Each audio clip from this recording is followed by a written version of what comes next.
My name is Bukola Shittu, Women Techmakers Ambassador, MBA, and UI UX. My experience in tech is a very interesting discussion for me. I'm always very excited to talk about how I got here. My experience spans for over a decade. I started my career in 2012. That's around 11 years ago. When I started in financial services, in banking. I was just fortunate to be in the digital banking side of the business.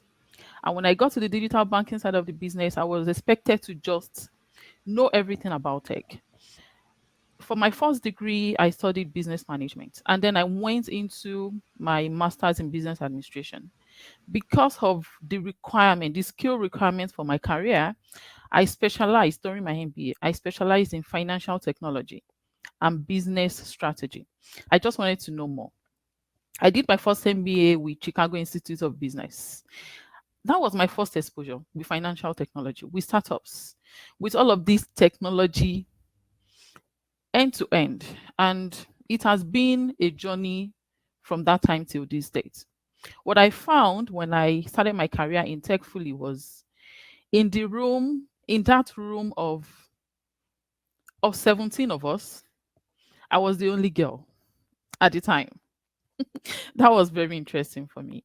It made me feel intimidated, to be honest. I felt very intimidated. I felt very alone. The guys are very welcoming and they put me through a lot of support and just orientation, but I still felt very alone. And I think that was what prompted my desire to want to reach out to other women. I realized that there was a gap for me growing up. And the gap is I just believed that there was a part of my high school courses that were not for me as a girl. And no one took their time to tell me, oh, you can do it. I am a very intelligent girl, very smart. I was the best student, but I still felt like I could not go for some things. And that prompted my decision to go back and start telling the girls that you should do this. You can actually do it. You can be in engineering, you can be a mathematician. That was how my journey started in propelling women to come more into tech because by so doing, I have company in my own career and I bring more people in. I think that's how I find myself here. Currently, I'm based in Canada, Calgary specifically. But originally, I am from Nigeria in Africa. And that's where my journey started. Upon getting to Canada, before coming, I had a job offer to be, of course, because I spent 8, 9 years of my career, I was already in the top positions. I led a product team for Sterling Bank, and I got another offer from a startup to be their chief investment officer. So I would manage products, I would manage partnerships, and I would manage investments with their SMEs. However, that was the time we wanted to come here to Canada, and I just thought, how hard can it be to get to Canada with all the experience I have, with all the education and skills? Of course, I can get something here. I was really shocked. When I got here, it was hard. The gap was glaring. I needed to go through a new different kind of training. Trust me, these are trainings, these are experiences I already have. It just needed me to be in the Canada scheme of things, and I embraced it wholeheartedly. I wanted to prove that I could do it. The first organization that took a chance on me to recruit me here in Canada, I think I remain forever grateful to them because the moment I joined, I think within 3 months, they saw the potential and they just entrusted managing the product team to me. Um, Not too long after, I joined Women Techmakers with Google. I did not see that coming. I can't even remember applying. But what I did consciously was to just put myself out there. If you go to my LinkedIn today, if you go to check my portfolio on my website, you will be heard like this girl actually knows what she's doing. What I do by definition is I manage software products. I do the research, the ideation, the market research pricing, put together the technical writing and documentation, and the process workflow. So I put everything that you need to build as a software developer. I put everything together and I work with you to build the product. I work with the tester to test. I work with the design team. I work with them during release planning. And when it is finally released, I still own the product to ensure its success by monitoring the success metrics. It's a lot of work. It's a lot of work, but I thoroughly enjoy doing it. I think it's the passion for me where when the product eventually launches and I start monitoring the uptake, the adoption, and I start gathering feedback. At least 70% say, "Oh, we like this product." And the others say, "Oh, we want you to do this, we want you to change that." I go back and change it, and it's just beautiful. Here in Canada, after I joined Women Techmakers, because I was new, I was a bit confused. I was getting started before I joined. I needed to build a community the same way I had in Nigeria. But I did not have that community when I first came here. Of course, I did not even have a job. Who was going to listen to me? So I'm grateful to Google. I'm grateful to the community of developer community that we have with Google. When I joined Women Tech Makers, I think it gave me the platform and the confidence to eventually come out and leverage on that platform to say, start bringing my community in. So I started building a community. I did not stop there. I started partnering with existing communities. We have Moms Abroad group, we have Women in Tech group, all in Canada here. I started partnering with them, at least to scale the community that I was building. And I held a lot of sessions, sensitizations and training and workshops as part of my portfolio. Last December, I met with a group of women. So we call that group Niger Moms Abroad. So the abbreviation for Nigeria in our slang is Niger. So Niger Moms Abroad, where we are all women here, we are in career, some of us are entrepreneurs, but we needed a supportive community. And I went to meet with them and told them, I like what you do here. And I started partnering with them. I held a workshop for entrepreneurs within the group, Philippa. And what came out of that was three of these entrepreneurs got sponsored business grants to grow their business, and they are doing really well. It was so surprising and fulfilling. I also take on mentees who I train. They are coming up, they need help, they need guidelines, they need tactics to just navigate this career world in tech. And I take it upon myself to build them. Some of them honestly did not have prior career. I've worked with one who was just a customer experience representative. So I worked with her and understood what she was doing. Like, what was it? What is your experience? And how can you come into this world that you are really interested in? What I recommended for her was to be a designer, UX designer, UI interface design, and then I got her a scholarship with Stoughton at no cost. She was trained for 6 months. Last week, she sent me a portfolio. All of the assignments that she had been doing. When I saw this portfolio, I was so proud. I mean, from knowing absolutely nothing to actually building a portfolio of different things that she had designed. I mean, with real life businesses. What Stotan does is to train you and then assign you to an organization that they also partner with to be an intern. That helps you build your portfolio simply by the fact that I volunteered to mentor her and then place her in that program, and she's doing really well today. And that's just one of the many examples of the impact that women tech makers ambassadors make across the world. And in line with that vision, I, along with some ambassadors here in Calgary, we have decided that we want to organize an International Women's Day event. Again, thanks to Google, there are some sponsorships in the line, but we are also working to raise further funds to organize this program. So far, we have the event website and the event link, and so far we've had 60 people register. Trust me, when I started thinking about organizing this program, I did not think that I would have that kind of turnout or responses for people to participate. However, I feel like the work that I have been doing as an ambassador, I'm putting it out there, I've attracted a lot of people to say, We want to be a part of this community. So far we have 60 people. We've had 3 sponsors join us to say we want to sponsor this program. And this is a program that the theme of the program is Dare to Be. And I remember you asked me, what am I daring to be? I dare to be personally, to be that woman where as established as I am in tech right now, in product management, in design, my aspiration is to continue to build even more women in this career, while for myself, I continue to grow. I want to, I think maybe in 2, 3 years now or 5 years, I want to have my own startup, a tech company that I already started working on. It's called Bulk, Bulq. And it's supposed to be like a supply chain platform that connects Nigeria, Africa with the rest of the world in terms of the resources. It is so untidy today to get anything across from that part of the world to this part of the world. So I'm trying to create a bridge.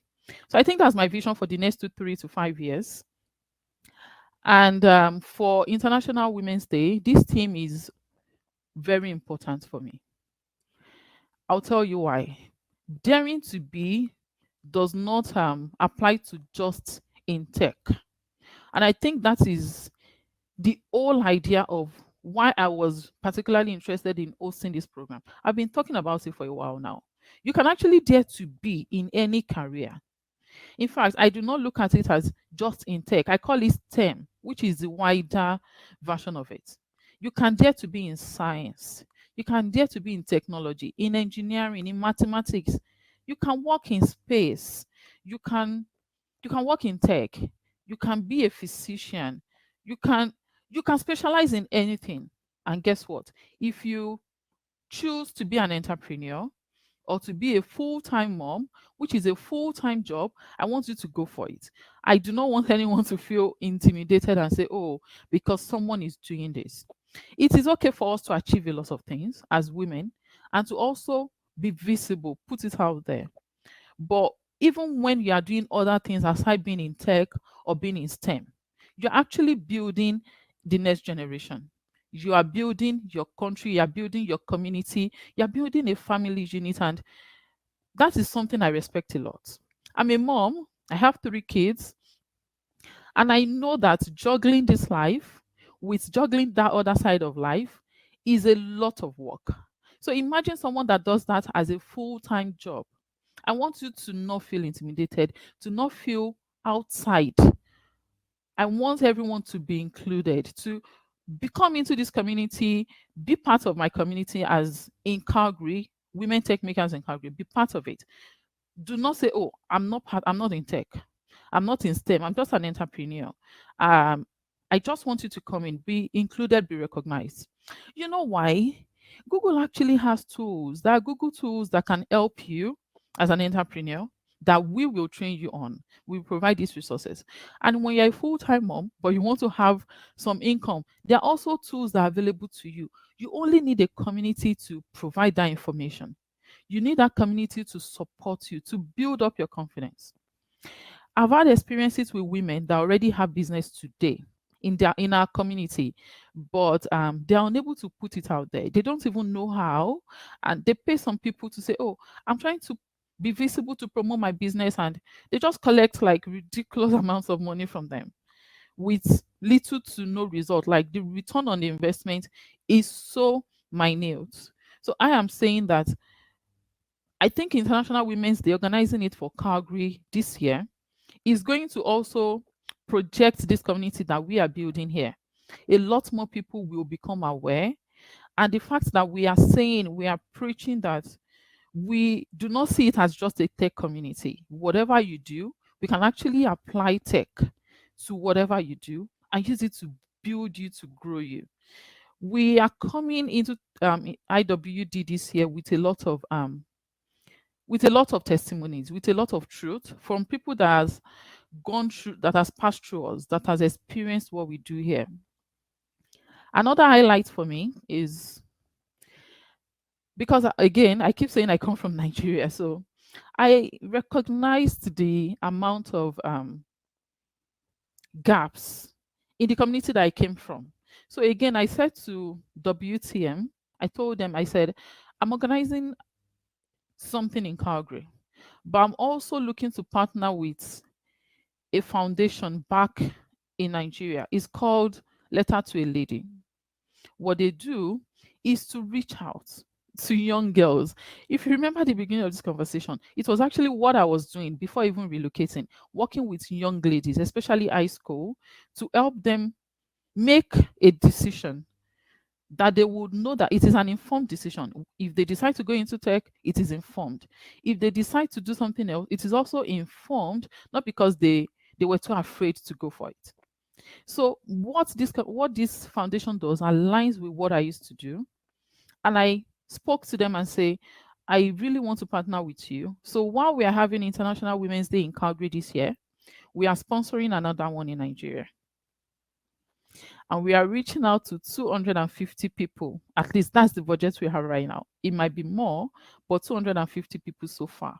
Young girls and their moms, because some of us women, back from where I came from, I understand us. We also are not aware. So if we are not aware, we do not know, we cannot tell our daughters that they can go for it. So we are trying to ensure that they are included, they are educated. So when their daughters say, I want to do this, they can say, yes, go for it. So that's the plan so far.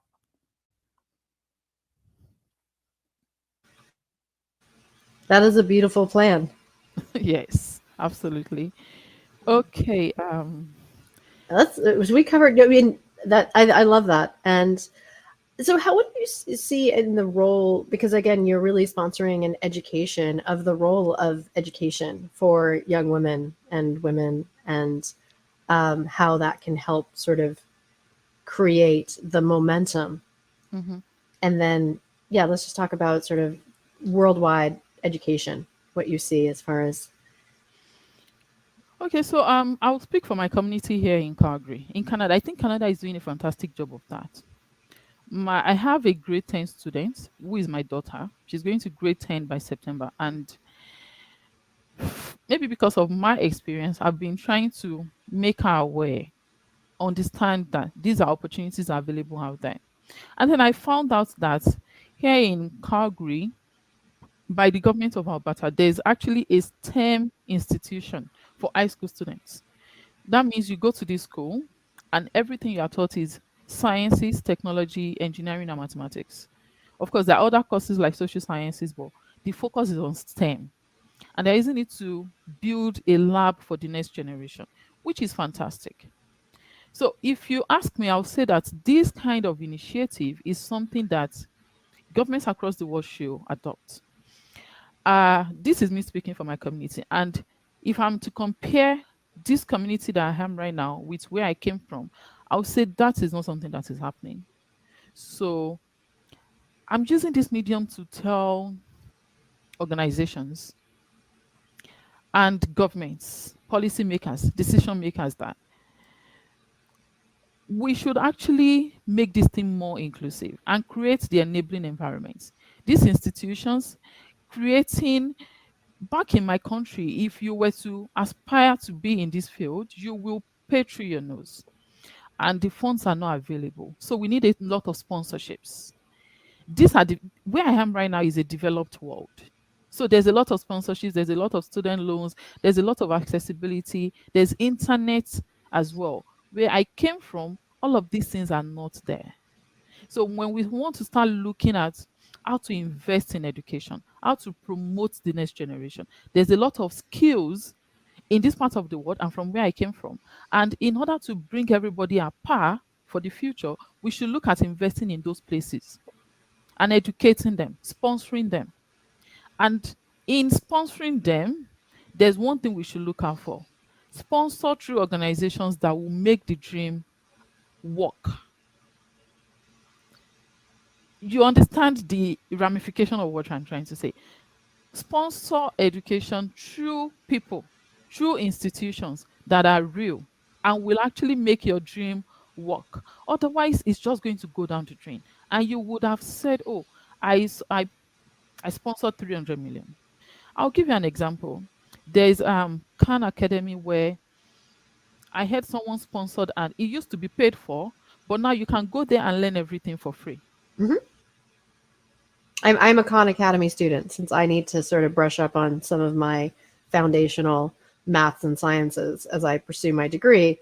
I'm definitely leaning into Khan Academy, and I think it's excellent. It is. Me too. I'm a Khan Academy student. My daughter is a Khan Academy student. And I want to use this medium to tell them, thank you. That was really good. Now, in order for you to use Khan Academy in this part of the world, of course, you have internet. Your parents can probably subscribe for it, Hmm. and then you can pay. Where I came from, 1% of the 1% of the population can probably access it. There's internet. There's internet, yes. However, how many of us could access it?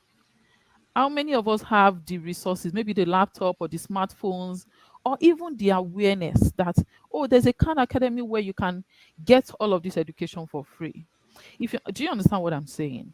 Hmm. So Khan Academy is a good initiative, but if you ask, if I did a sample of 300 students back in Nigeria, maybe three of them, 10 of them might be aware that there's a Khan Academy, and another 1% of that 10 will tell you, okay, I can actually access it. Due to no devices, no internet, so many things are against us. So I'm saying that the kind of standard that we have in this part of the world, we are grateful for them, but let's replicate it everywhere. Hmm. Because children is the future, we need to continue to build them. Absolutely. In the United States, they're also realizing they even though we're a developed country, we're just still failing at teaching kids and inspiring them to get into sciences, maths, engineering, the STEM subjects. So there's a new initiative by the Department of Education of you belong in STEM. So even in a first world country, we can still do better, and then globally in the developing world, we can do much better. But I think to have in our awareness that there's now 8 billion people on the planet. I know the United States only represents 4% of them. Yes. And thank you for putting that really so well. I think I'm talking so passionately because I've experienced it. I think there was a question around how do you think people from my part of the world fare in the STEM community or in tech? What has my experience been like? Hmm. I spent like 8 years of my career so far back in Nigeria. And I would say that the experience from there is not so different from here. I always say that the community I have here in Canada is so fantastic. We have good people here. I've not felt unrecognized. I've not felt unseen. I've not felt marginalized. I feel like there's a lot of equity. They speak it and they do it here. And that's because I can talk for my community, from my experience. I cannot speak for other people. I've heard other people say, oh, that is not their experience. They've seen this, they've seen that. So I have a speaking session for next Tuesday. And one of the things I'm going to really talk about is for diversity, equity, and inclusion. We hear a lot of organizations talk about it, like we are big on D and I. I know. Would you please, for women in tech, in your organization where you have D and I want two things to happen. I'm asking humbly. Put people that can relate with their pain at the end of affairs for D and I. So that's just it. Or do you understand what I'm saying? They can understand where you're coming from. They can understand the pain point and they can relate with you and put those things to work. And if you want to talk to the Latina community, maybe put the Latina there. If you put me there, I do not understand their pain points. Of course, I will create a policy that is generic and say we have D and I, but I might not be able to. There are things that are specific to them that I cannot meet. It's just what I'm saying. We need to do better. We need to actually do the talk. We need to walk the talk of D and I. There are systemic things happening that we are not aware of. And this is International Women's Day coming up. Bring, let women have a chance at the table. And the second thing is give women in tech, give us a chance. I think the expectations that is set for women in tech is a lot. And when you have 10 people vying for a position, if five women are maybe more experienced, but because they are mothers or they're even single, I've back in my country, I can speak and say, oh, there are organizations that would say, oh, you are single right now, but you actually cannot get married or have kids for the next 3 years, the first 3 years of starting with them. Is that a good policy? No, it's not, because these are just natural things. These are natural phenomena. So let people have equal chance at the table. If they need to go for their mat leaves and they come back, let them just continue with their life with a lot of support. And it's not been easy, but I have not had these experiences where I felt not seen or recognized. I've just heard from people in my community make these complaints, and that's why I'm putting a voice to it, because these are real people and real experiences. And that's why we're here to talk about this, because there are so many things that need voices given to them. Yeah. And I think one of the things that's come across, there's a few things that have come across as themes in all of these discussions. One is a sense of belonging, and how you can create someone feeling, I feel seen, I feel heard, I feel comfortable, I feel accepted, versus being very dismissive. And then, like you said, getting that right person at the end of that communication, Yeah. because even the difference between sympathy and empathy is quite large. I mean, sympathy is like, I kind of see you, but I don't really get it. Empathy is, I can relate. I can relate, and I can uh, have my own understanding of that pain point, and Mhm. how we can address it, and acknowledge it and address it in a way that is helpful. And so that's one of those themes, is that theme. And actually, the U.S. initiative, their whole thing is you belong in STEM, and creating that sense of inclusion. Mhm. We talked about themes of language, how if someone's a language learner and they're in a country and they're adopting to a new language, how there are some people who are very empathetic and supportive and speak simply, slowly, and make sure it's understood. And it can be a foreign language, but it also can be language of programming, language of a particular industry or culture. Whereas Yeah. other people speak fast, quickly, use a lot of either idioms or uh, letters for things that people don't understand what those mean, and they feel very excluded very quickly. And those people kind of do that either completely unaware or somewhat on purpose, to sort of say, you don't belong here, and You don't belong here. we're going to make you feel that. Unseen, feel that, like without saying it, but just by implying it. I've been at a conference where I was trying to get introduced to someone, because I think we belong to the same community and we could collaborate on some things. And I tried 3 times, 3 different times, and I got the same reaction. Like, I can hear you, but I cannot hear you. I can see you, but I cannot see you. And I think for me, I've gotten to the point where, because I know what I represent, I know who I am, I know the power that I possess, you cannot make me feel that way. I would not let you. So I'll just walk away from it. But some other women have not gotten to this self actualization level that I am right now. And they will dwell in it, and it will impact their self esteem. So there's a lot of things going on in the world without someone else putting you in that position again. So we need to do better. Even within ourselves as women, we should do better. When we come together as women, then others will look at us as one, and that we are formidable and they cannot just do anything and get away with it. Now, outside of us women, I know that in the workplace, women, we put in a lot of effort.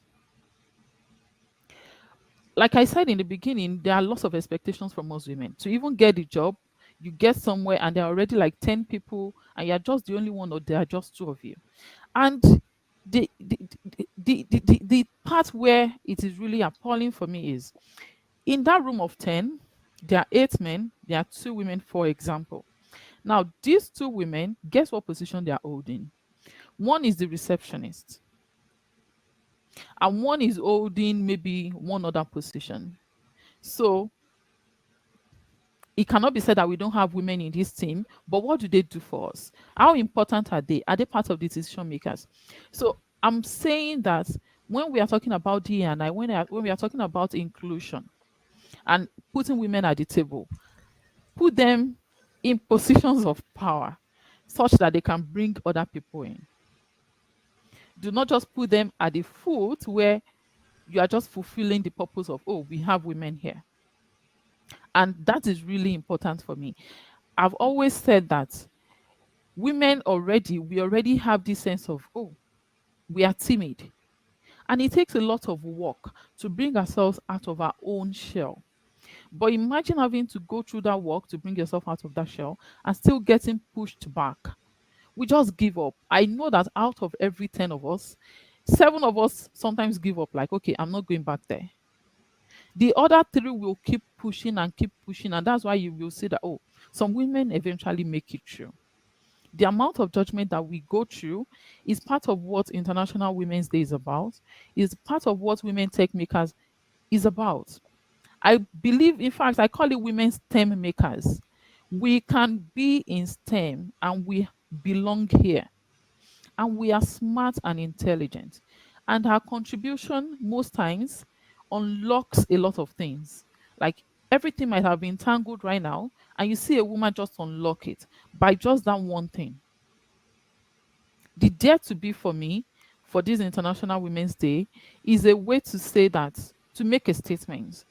I think in the past it has also happened here in Calgary where we've had International Women's Day. But I think the theme for this year is what makes it really spectacular. Last year it was progress, not perfection, and that was really beautiful. So now that we've made progress, can you see the flow? Now that we've made progress, let's go out and dare to be that thing. Like women, please dare to apply for those positions. Apply to be VP of products. Apply to be apply for them. You know why I'm saying this specifically? I've had those moments as well where I'm like, am I ready to take up these things? Can I actually do it? Yes, it happens to the most of us, to the best of us.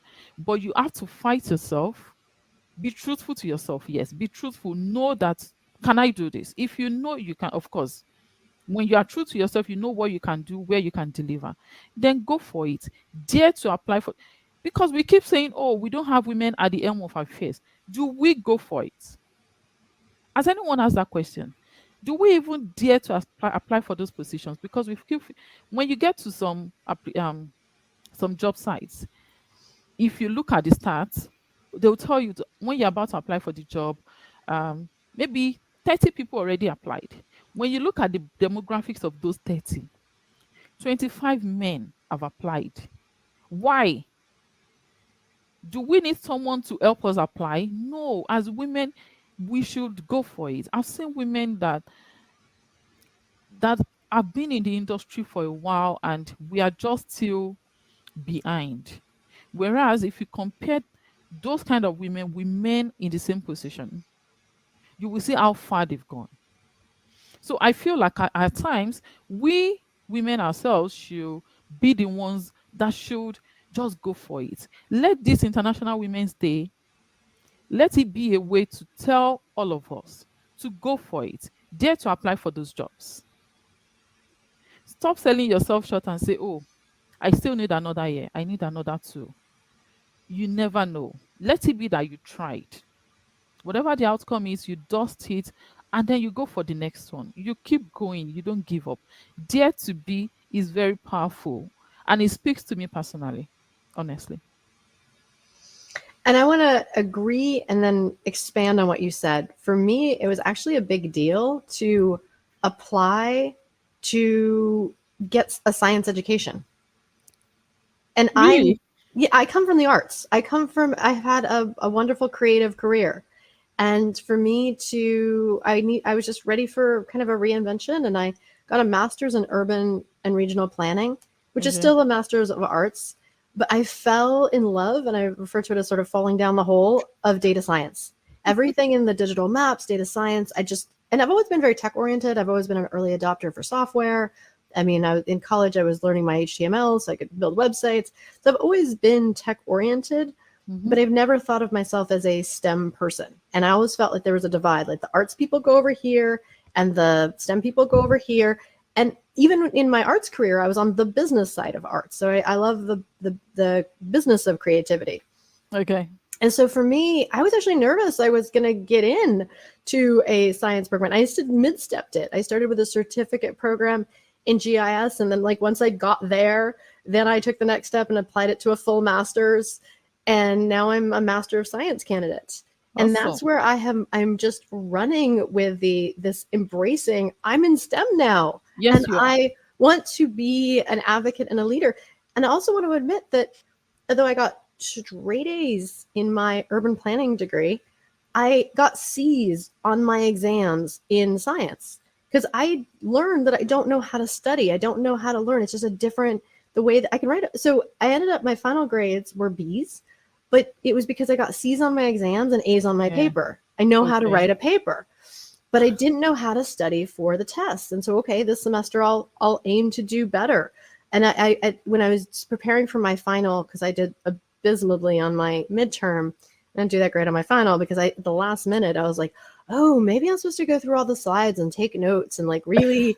And I realized because there's the sync async thing where we show up in you can either show up in person or you can watch the recording later. And since I always show up live, I didn't feel like I had to go through the slide presentation again and realize Mm-hmm. how rich it was and how much I was missing, even though I was just present and listening.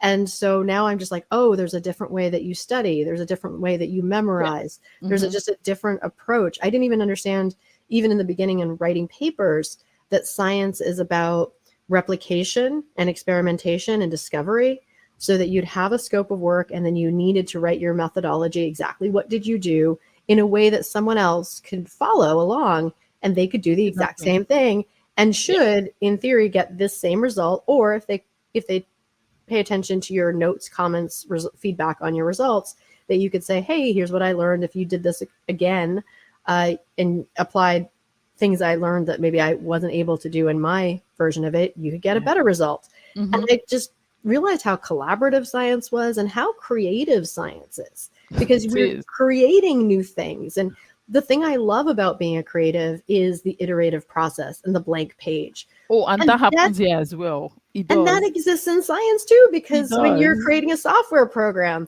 it's an iterative process. It is. It is. It is not cast in stone. It is fluid, and you keep gathering feedbacks, and you keep going back to the drawing board, and it is very iterative.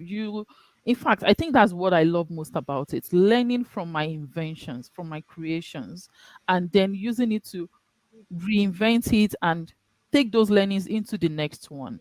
And I'm really, really in love. I think that do I have influence of my parents? I think I got one question. I said, was there any cultural aspect of my life or influence of my parents? Trust me, none. I would say the influence I had to even go into, like I said, I just wanted to be a banker. And where did I see that? I think it was just from observing a parent of one of my friends. He was an accountant, and I just loved his lifestyle. Of he looked and acted really responsible, and that was what I wanted to be. So, and that was the influence for me. I was just fortunate. I was not thinking about tech or STEM. Like I said, in secondary school, I was a straight A student all through in high school. So my principal back then was not happy with me not going to the sciences. I went into the commercial, we call it commercial or accounting. So he wasn't happy. Guess what he did? He made me, I would not say force, he made me to continue to take science courses. So all of my classmates would usually take 7 courses in high school, but I was taking 11. So aside 7 for my commercial courses like economics and accounting and business, I was taking further mathematics, which is advanced mathematics. I was taking physics as well, and I was taking chemistry. So it made me continue to take these courses and say, after your secondary school, you can make a decision to go into one. So back in Nigeria, there's an exam you write after your junior school.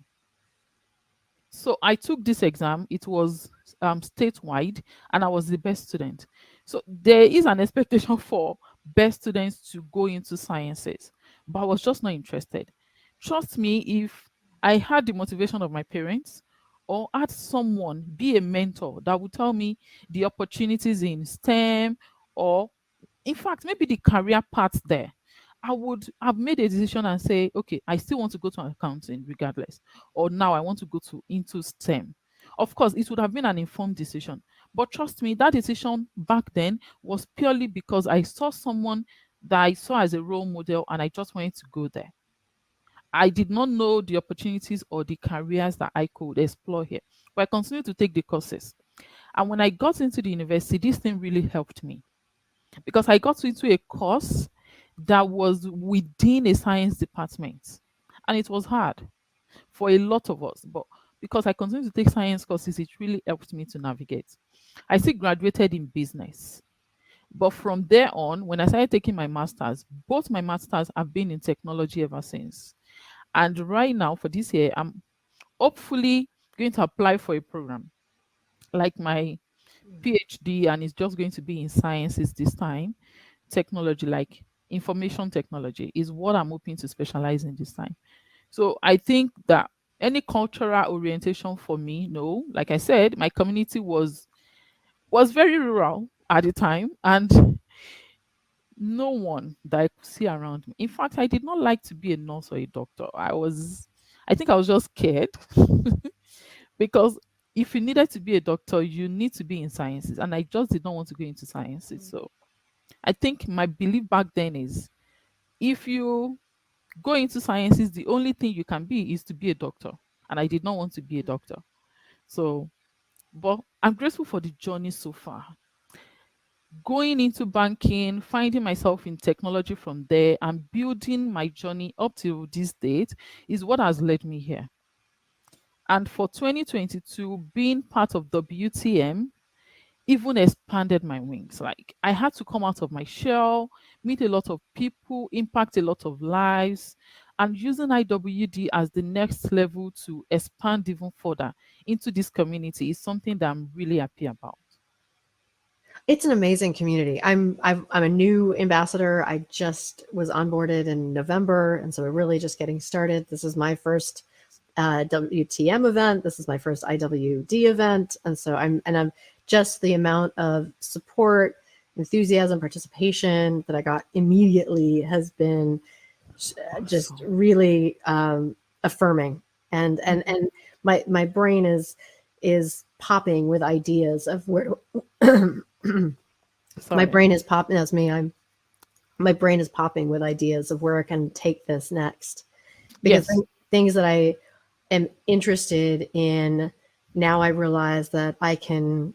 There's a whole community that's just as enthusiastic, and so from one of the things for me, like I said, I have this content creator background, but at the beginning when I was reaching for the science stuff, I wanted to sort of suppress that and be like, okay, I'm in science now. Yeah. But then I'm like, wait, I think my gift is the studio. I love this stage. And if I can create this platform, I can produce all day long. I can host, Yes. I can amplify. I mean, I have many years, decades in digital media, digital marketing, content production. Like that's just part of my DNA. I can't Yeah. and Push it out. and so recently, when I've been seeing the government have this "You Belong in STEM" program, then I'm seeing the content they're creating about it, around it. I'm like, you can do better. And then I also have been reading some white papers that within the Department of Defense and USGIS, and it's all part Mhm. of my major. They're like one of their white papers was like, we should have a YouTube channel and it should have this kind of content. And It so I'm does. looking like a year later, I'm like, nobody's done it. Okay, I'll do it. I'll do it. You see, and now you're amplifying voices like mine. Like if this eventually gets published and I get to share it with my community, it is a thing of representation. You've done well, like you've done so well. It's a thing of representation. It's a thing I will use this to tell them that you can do this. I want you to be here. I want you to become me, be better than me, do much more than I can do, and continue to use your voice amplify your voice and use it to like get you into major parts of the world. There are so many places my feet will never get to, but my voice will get to. And that is what this platforms you as we are doing today. That is what it is all about. Like we have so many ideas. I have so many ways and so many skills I share with people in my community, but that is just within my community. But now I'm telling people that this has been my journey. Like no one ever gave me money to say, oh, go into tech. No one said this is the way to go. My parents only ever asked me, what would you like to be? And I said I wanted to work in banking. And that's the only career talk I ever had with them. So it was not a soft landing. And when I got into tech, it was rough in the beginning. I was the only girl in the room, like I said. And I did not come from tech. I studied business. So it was not easy getting myself into all of that, managing products and even writing their technical documentations. I'm not even a tech person, but you want me to write technical documentations. But I did it. I did the architecture, I designed the workflow, I went to get certification in product design, to design interfaces, and it has been a beautiful thing. But was it easy? No. So because it wasn't easy, did I give up? No, I did not. I continued to push. And if you think if someone shuts the door here, I move to the next one and do better. I once told someone and said, if I try to join a table and they say, oh no, you cannot join this table, then I will go create a bigger table and they will need invites to come there. That's me. So are you saying you cannot do the same? You can do it and you can do better.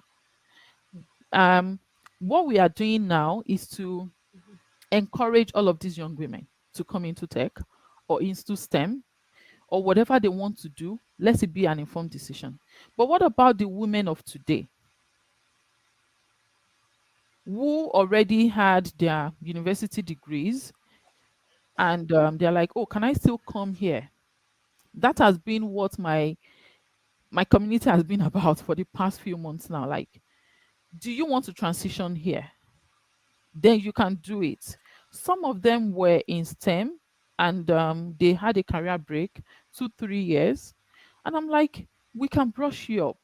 There are some specializations, there are some skills that I cannot train you on, but I promise you, I will connect you to the right people and you will get those skills. And that has been like the theme of my whole life.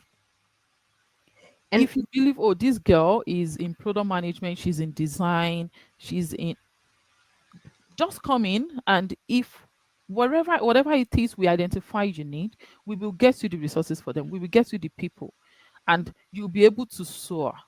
So that's just it. The women of today also need all the help.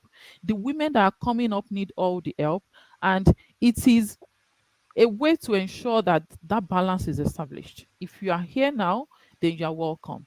If you are coming up, we want you to come here. And I want you to know, if you can hear me from anywhere, that you will get here, you will do better than us. But we are creating precedents that you can continue to build on in the future. The company I work with right now, I actually have a female CEO. She's been with the company for 3 years. And we had a business plan last week on Tuesday. And the following day, she announced that she was resigning. I was surprised because she's very visionary, she's very fierce. When I like, there are some companies you join because you've seen the kind of leaders they have, and she was one of such leaders. Very intelligent. Within 2 months of joining the company, she had invited us out for an event to meet us one on one because I work remotely from another city. So I met her in person, and it just further confirms how awesome she is. So when I saw her resignation, I was surprised. And some conversations I had was, oh, she also actually lives outside the city where our office is with her family. But due to her position, she needs to juggle, she needs to be abs. So she had to compromise, which brings me back to this topic. What would have been the compromise here? Give up her family or give up the job? So you're right. But when you mentioned, oh, we should bring more women into leadership positions, yes, we should. But she is actually the leadership. She's the CEO. And she still had to make that decision. Of course, there are board of directors that call the shots as well. But she is the CEO. But she still had to leave. Would a man make that kind of compromise? Maybe or maybe not. At least out of every 100% of the time, maybe 20% of them would compromise and probably leave the job. But women, yes, we give up a lot more than our counterparts, the other gender. Now, back to the topic of divorce. Is a very sensitive topic for me because I know that where I come from, like you spoke about the US, and of course, you can speak on that topic. You are there. I'm in Canada. I think that here, I'm not Canadian, but I think that here they are very, very family oriented. And there's some sort of work-life balance going on in my community that is very enviable. And I'm not saying divorce is not happening, but I'm not seeing that extreme rate in my community. And that's for Calgary. And I'm saying that around here, women hold leadership positions. I've met women that have been working in that position, in their career, in that office for 22 years. That happens a lot around here. And they are still married. They still have their kids are grown. So I agree with you that losing your family life is not a good way to hold on to your job. I agree on that point. Because where I come from, back in Africa, back in Nigeria as well, we're also very family oriented. So trust me, it is not the same here. Family oriented here in Canada is different from where I come from. Where I come from, the family oriented is the women would actually stay home. If they don't stay home, they would not even get married.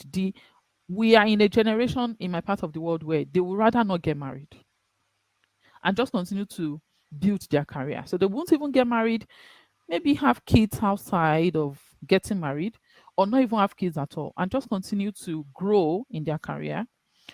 Or if they have to get married, they will most likely, the one that will suffer is the career, not the family, not divorce. No.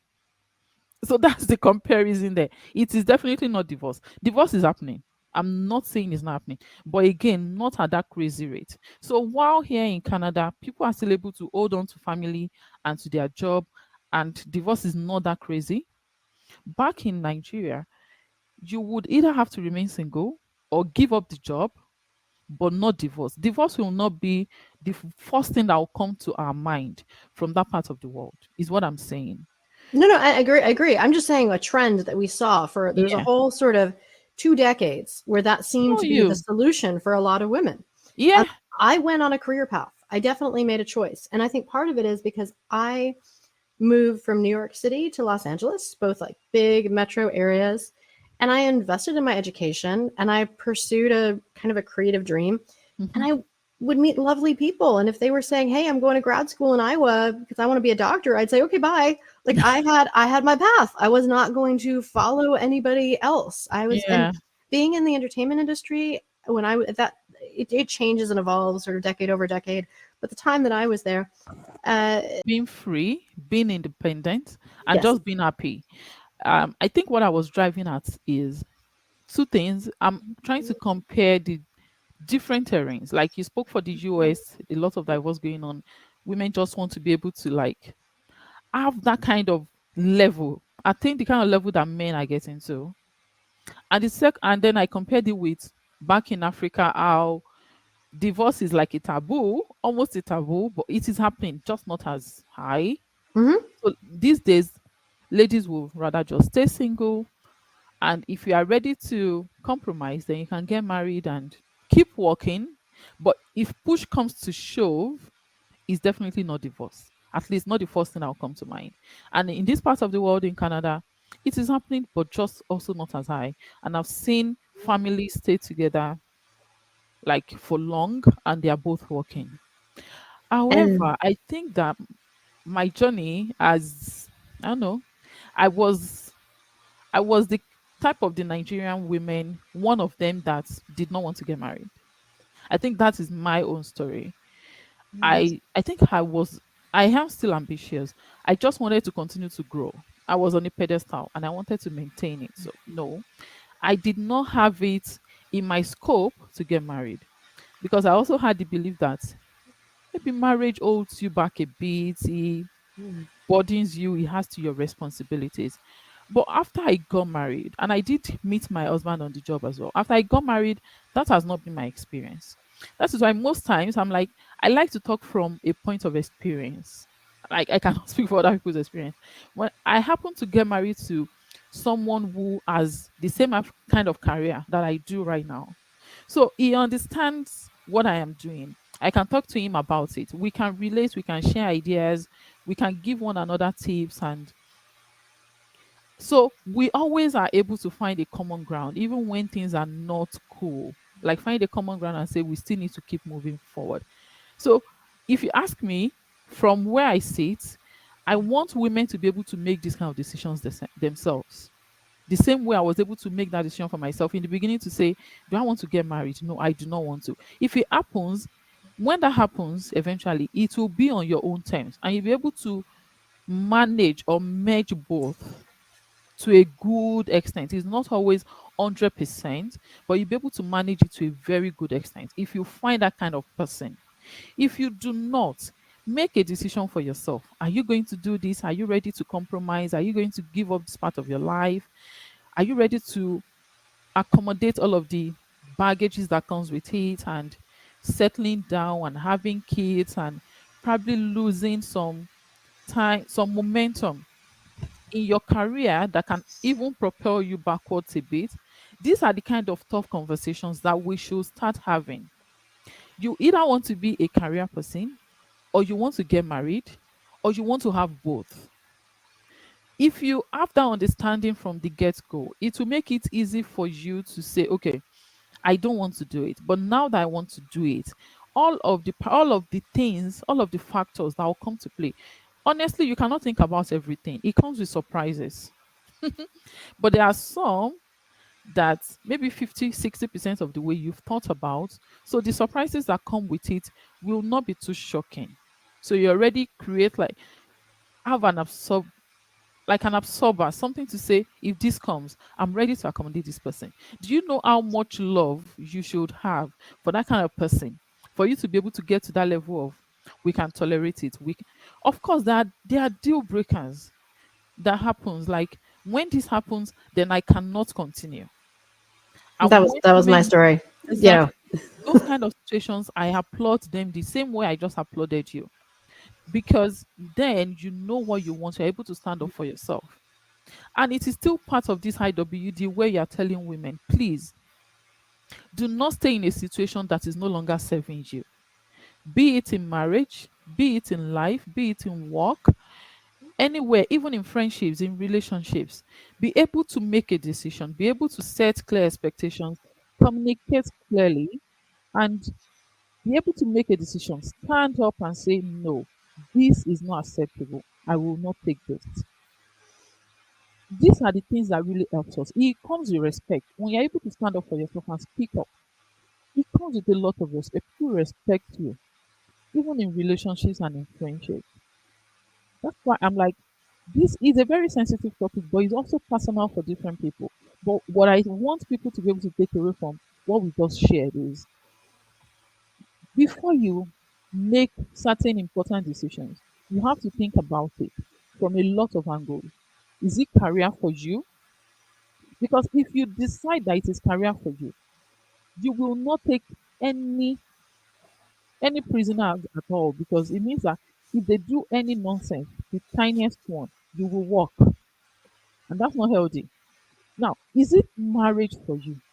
Then, if it is marriage for you, you're like, okay, maybe career can take a backseat. I will take anything that comes from career. You understand what I'm saying? And it's also a good decision. But if you want to merge both, think about the ramifications, the compromises. Think about it extensively. And before you sign those lines, have clear understandings. talk, communicate, and let them know that they are deal breakers. It really helps. I like this conversation. No, this is great. Well, I think we should wrap it up for today. I'm so joyful that you're here. And just let's just what parting words do you have? Advice for women, but also for allies. Hmm.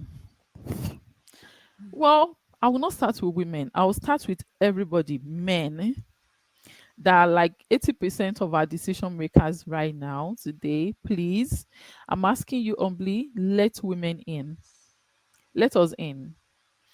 Yes, I've heard of women are feminists. You all want to take up everything. No, we just want to be a par. We just want to be a level. Let us in, be accommodating, and just let us in. There are so many ways you and I know, and all our listeners now, that you can let us in, that you can do better. So let us in. And for women, I said it during this conversation, please go for it. Dare to go for it. Apply for those top short jobs. I've seen a lot of statistics. Women are not aspiring. Okay, we are aspiring for those positions, but do we actively pursue them? Dare to pursue these positions. If you want to be in sciences, whatever you want to do, dare to go for it. But if you are already working today, you are in tech, and you're just we most of us are in our comfort zones, and we don't want to go for it. Ask, demand, negotiate higher salaries, talk about it, please. And for International Women's Day, women, I want you to participate. Most of us that are hosting events, we are putting it on social media, but we realize that, again, they don't want to participate. And these are, when you build communities, when you network, it is powerful. So go out and network, participate, be a participant, be create some impact, create some connections, and it can help you in ways that you have not thought about today. So those are the three things I really want everyone to take away from today's event. I think finally is this talk about marriage divorce. I'm saying that, make that decision for yourself, please, as a woman, because getting married when you have a career comes with a lot of compromises. So make a decision if you want to go into it, and talk about it at length. When those deal breakers happen for your mental health, walk away if you cannot take them, because I've seen that women, married women, when we have issues at home, then we bring it to work. It impacts the workplace, and then they start giving us names and labels. So that's what I'm saying. Make these decisions for yourself. Is it career? Is it marriage? Is it both? And talk about things at length, and be ready for those compromises and sacrifices. I love it. Thank you. No problem. Thank you so much, Philippa. I enjoyed this session a lot.